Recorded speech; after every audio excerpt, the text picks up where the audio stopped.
Ինչի։ Դոկտոր ջան, հրատապ կարգով հիվանդներ ընդունում ես, չէ։ Գրեցեք ինչ կանգատներ ունեք։ Այս երտս տենց վատա չես պատկերացնի։ Ճիշտ ասած մեկը գա, որ ինքը ինձ մի քիչ հարա լինի, ինձ երտս ավելի արագ սկսում խփել ու ինձ թվում է սա կկանգնի։ Լավ, ուրեմն սած ենք անում։ Քանի դեռ վերջնականապես կանգ չի արվում։ Ու այդ մեկը ձեզ չի կորցրել, շտապ գնում եք սրտաբանի մոտ։ Տենց ես կարծում։ Հա, որովհետև գինեկոլոգը ձեզ դժվար օգնի։ Չնայած եթե մտածում եք կողքի, կարող ենք առաջանալ։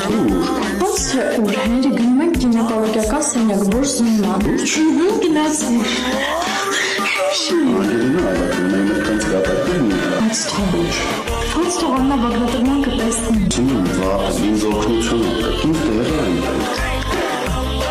Այսենց բերես։ Ժի, սա ամնա բագրատորման ասել, որ գալիս եմ ես աշխատանքի։ Մեր հունամարի չի, կանանդավաճան մտածում է տղու բարության մասին։ Հիմա ինչ ամեն օր գալու ես ստեղ։ Չկավ ինձ խանգարում։ Ոչ ոք չի խանգարել, ուղղակի չեմ ուզում, որ ասեք օսեների առիվ դառնա այս ամեն ինչով։ Ես չեմ թողնի, որ անիմաստ խոսակցություններ լինեն։ Մեր մասին մի մտածի, որ կարող ես աշխատես։